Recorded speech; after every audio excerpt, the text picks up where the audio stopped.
Ladies and gentlemen of Raiders Nation, buckle up, because if there's one thing we've learned from the silver and black over the decades, it's that even in the darkest hours, the fire never dies.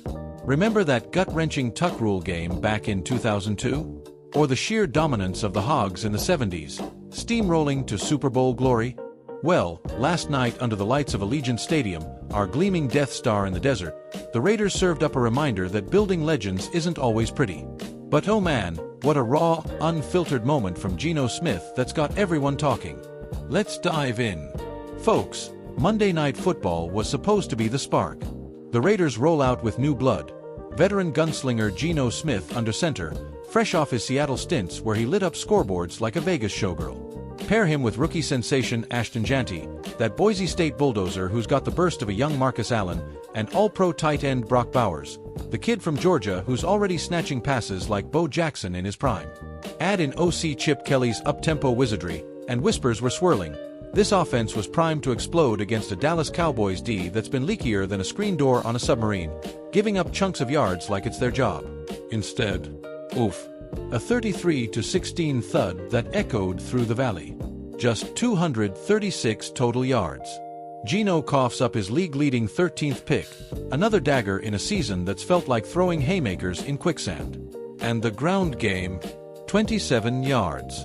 27. That's not running the ball, that's politely asking the Cowboys to hand it back. Raiders Nation, we came hungry, and we left with heartburn. Now, let's break this down, because here's where the real story simmers. GENO Smith didn't duck, dodge, or deflect after the whistle. No sir, this guy's got that old-school Raider grit, the kind Al Davis preached from his pirate ship days in Oakland. Straight to the mics, he owned it. I don't think there was any issue with the play calling, he fired back when the heat turned to Chip Kelly. The plays were there, guys were open. And then, in a quote that's already meme gold, he turned the blame cannon on himself. You guys watch the film. I've just got to play better. If something don't look right out there, blame it on me. If your kids mess up at school, blame it on me. Car breakdown on the way to work. Blame it on me. Huh. I mean, come on, that's leadership with a side of stand-up comedy. It's the kind of raw honesty that echoes John Madden's locker room pep talks, where you'd laugh through the pain but leave ready to war. But let's be real, Raiders faithful. This isn't all on GENO.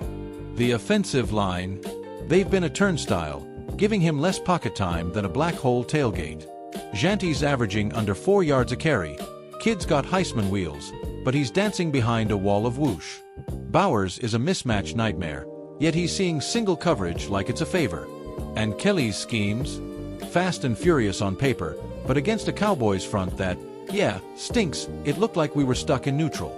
7 games this year with 20 points or fewer, that's not the explosive identity we're chasing.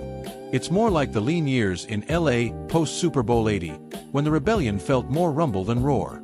Zoom out for a sec, because context is king in this league. Last season, the Raiders scraped to a 7-10 mark, teasing us with Max Crosby sack parties. Dude's got 12 already, terrorizing QBs like Charles Woodson in his cornerback heyday. But offensively, we ranked 28th in scoring. This year, dead last. Compare that to the 76 squad, 42 points a game, Ken Stabler slinging it to Cliff Branch like it was confetti. Or the 83 rumble with the Broncos, those AFC West bloodbaths that turned rivals into vendettas. Hell, even our pop culture cred shines here. Think The Replacements vibes, underdogs clawing back. Expert take. I chatted with a fictional beat scribe, call him Silver Sage, who says, GENO's got the arm of a gunslinger, but without protection, he's Billy the Kid in a phone booth.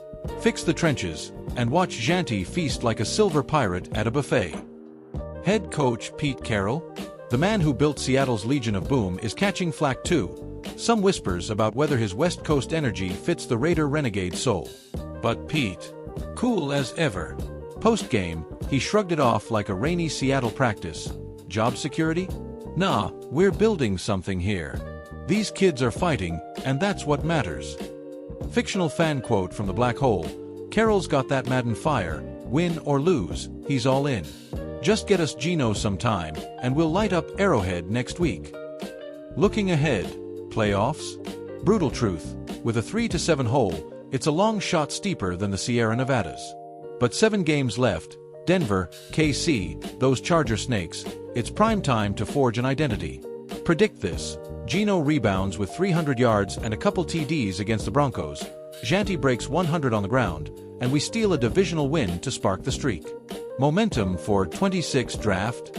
Oh yeah, maybe snag a mauler at tackle to shield Smith, turning this into a launchpad.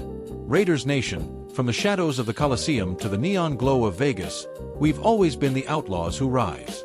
So grab that terrible towel, crank up some Silver and Black till I die, and tune in Sunday. Will GENO flip the script? You bet we're watching. This is your Raiders Report. Commitment to excellence, one snap at a time. Back to you in the studio.